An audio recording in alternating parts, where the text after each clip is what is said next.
Alright, today we're having a look at Pip Gemwalker by Man Chicken Turtle and Freakers. Alright, so here we are in Pip Gemwalker by Man Chicken Turtle and Freakers, and I thought what we would do, because we have taken a look at this on the stream, that we would play through the first level and then jump to some of the later levels. But this first one is a bit of an introduction. We've got a L3 for zoom in and zoom out. We've got an X for jump. Not too much of a jump on Pip, but that makes sense because Pip is a sloth. In fact, we are a relatively faster sloth than one would expect. Now, there's also the square for dig, so we get our gems. And you can see in the upper left corner there how many gems you need to actually finish the level. We got 2 gems out of that scratch-a-boot, so we can move on to here and do our level complete. So that's our first stage, but let's jump ahead in the queue just a little bit. Alright, so here we are in stage 5, which is where we left off on the screen. You can see already that it's a bit more of a complicated looking stage than the intro stage that we looked at. I was really taken with this creation when I played it back on the stream. Gotta watch out for those fires. I don't know if those were just introduced for this stage, because I don't remember 2 through 4, because it was a bit ago that we played this, a couple of streams ago. But I was very taken with this when I played it on stream, and Matt Chicken Turtle is really kind of starting to stand out as someone to keep an eye on. Oh, that's right, we can get wood from this. Is an extremely inventive and extremely good creator. We've taken a look at OmniQuest by Man Chicken Turtle, and we've also taken a look at, now how do I throw this? That I don't remember. Okay, did I want to throw that? I'm not sure now. And we took a look at OmniCart as well, and they're both just very excellent creations, and this is standing out as well. Nice that they do give us the prompt if we've forgotten what we're supposed to be doing with this thing. But maybe we need to go up. Now, one of the things that kind of stood out for me is how much this reminded me, and how well this reminded me of Captain Toad, that I did have when I had a Switch, but my Switch is gone now, which is also kind of a fun, puzzly, platformy type of thing. Something is making noise up there. How do I get... What is going on with you? I'm not sure. We're going to leave that aside for a minute. Now, that's got the same symbol. That's got the same marking. Do you think that's important? I'm not sure. I mean, you would think it's important. It seems like it should be important, but... Now how do we interact with this? Can we push that, do you think? My brain is puzzled. I am puzzled, and that's good.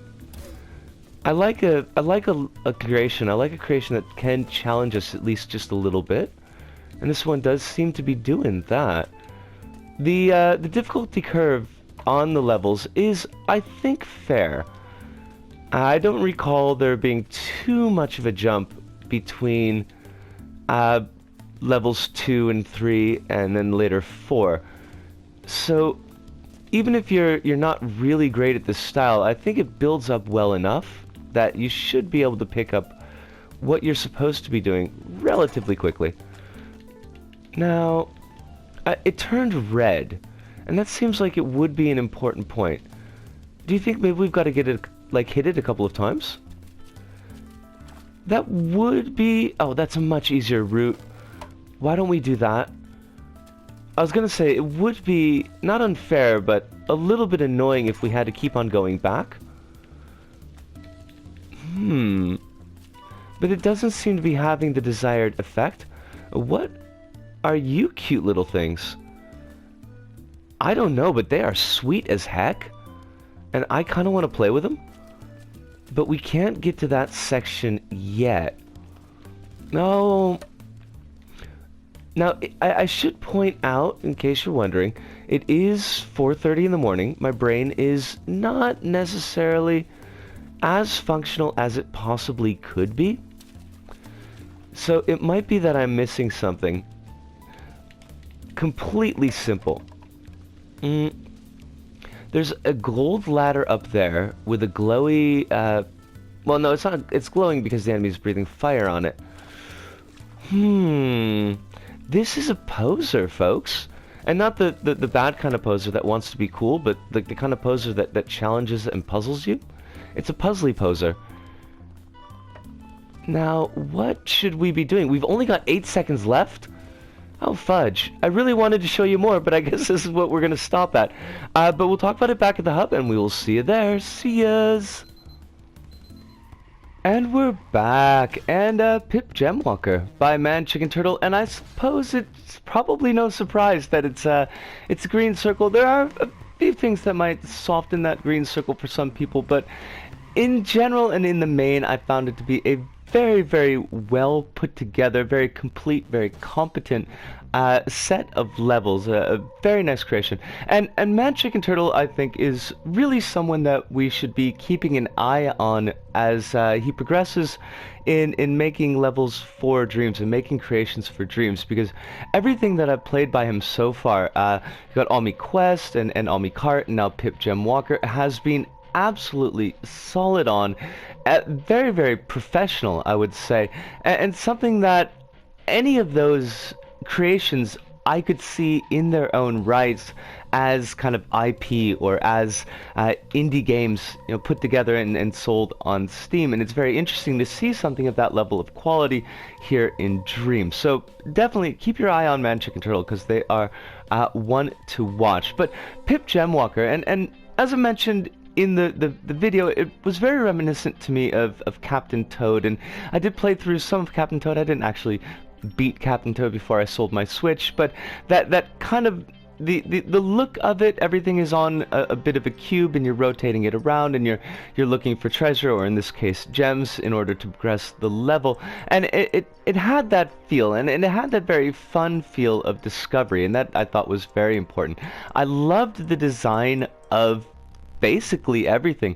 The way each world kind of stands out on its own. They do have enough individuality and look to them to be separate, but still fitting within a particular theme.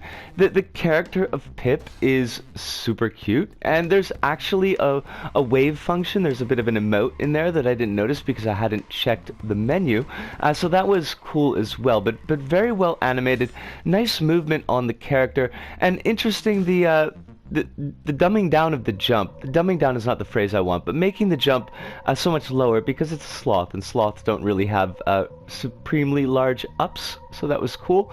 Interactions that the character can do are generally well spelled out for you when they're necessary. The only one that came up for us, and it's kind of funny because as soon as I finished the video, I knew what I was doing wrong, or maybe we figured it out like right before the video ended, but where we needed to throw that log, there's actually gemstones, and you see them in the levels previous as well. So it is scaffolded. It's just that we jumped into level 5 for this particular recording, and I had forgotten that those gems were kind of targets for the log, that you could throw the log at them and they would lower a wall. So that was pretty dumb on my part, and sorry to you the viewers, and sorry to Man Chicken Turtle that I couldn't show more of that level. But generally you're not going to get lost in the sense of what am I supposed to be doing here, you know, what button do I need to hit, because those are prompted and thrown on the screen, and you'll be able to figure things out easy enough. But now, speaking of getting lost, and that is one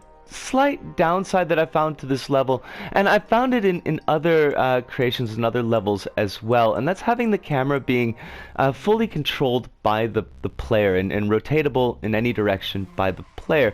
And on one hand, it's not, you know, it's kind of nice because the player can choose what they're going to be looking at and get a better view of the world and all the nooks and crannies of the world, and that's all well and good.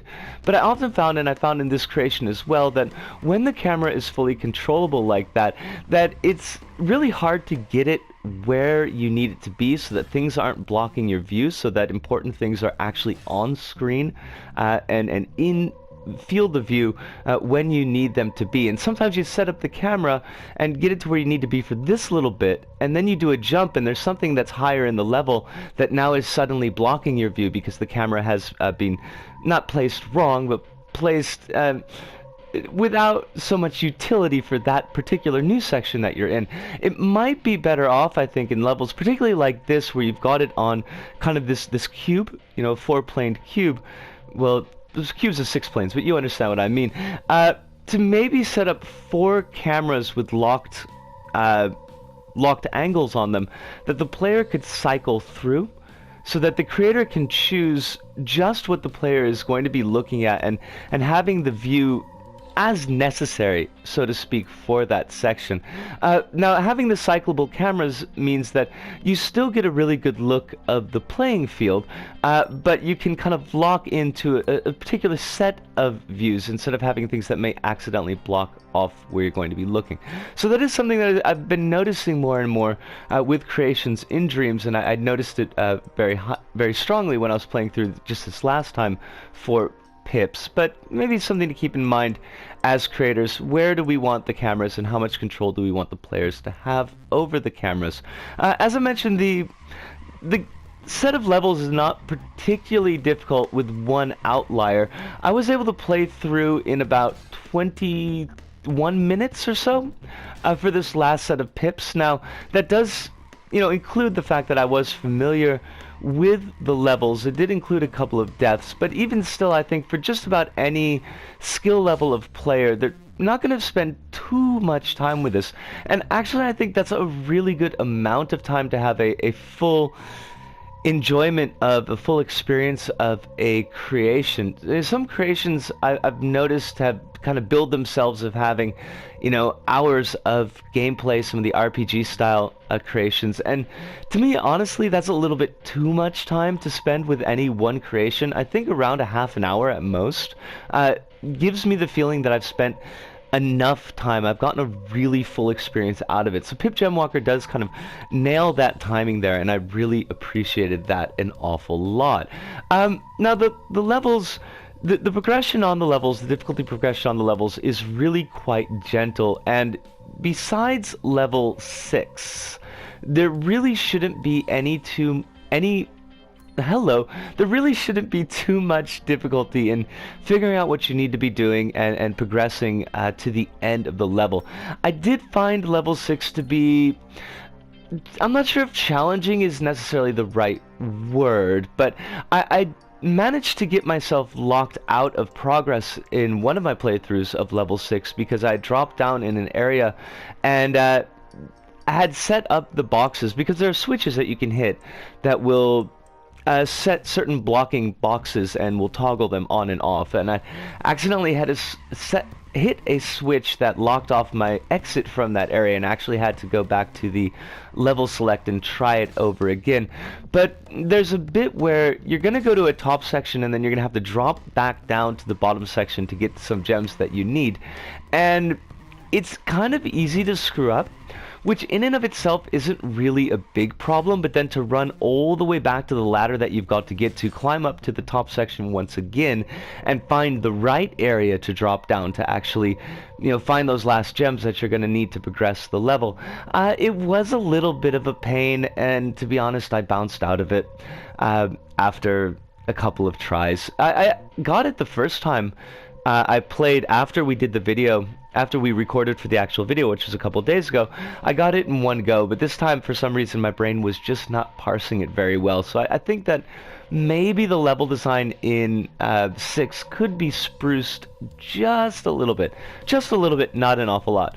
The level 7 level design, though, I found that to be really, really cool, really interesting and fun.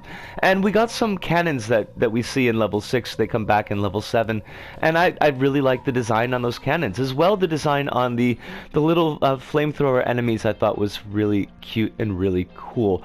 But Pip Gemwalker is an absolutely solid level, and it absolutely deserves all the love that it's getting, and more love besides. Now, Mad Chicken Turtle does provide the elements from Pip Gemwalker to the creators of the community to remix and to play with, and there have already been a couple of creations. I think there's about 4 or 5 other Pip Gemwalker style unofficial sequels that have been put up. I unfortunately didn't have the time to play them for this video. Maybe we'll look at them in the stream, but I'm not entirely sure yet because streams do tend to get a little bit busy. But the community has responded. The community is using these elements to try to make new things, and I really love it when creators provide that to other creators in the community and kind of provide them as sub-levels so that they're not things that you have to get like community objects in LBP levels, but it's something that if you want this, you can download it, I suppose you would say, and remix it and play with it, but it's not necessary if that's not what you're looking for, so it doesn't clutter up any profile or anything like that. But I think I've pretty much gone on about as much as I could about this level. That's not true. I could say a lot more about it, but you'd probably get even more tired than you are right now. Pip Gemwalker is great. Man Chicken Turtle, thank you so much. You are an absolute blessing for the community. I wish you good creating in the future, and I look forward to whatever else that you put out. I really, really want to see it. But from me, Risco, here in Osaka, to all of you out there, wherever you may happen to be, thank you. Arigato, sayonara, see you, and ciao.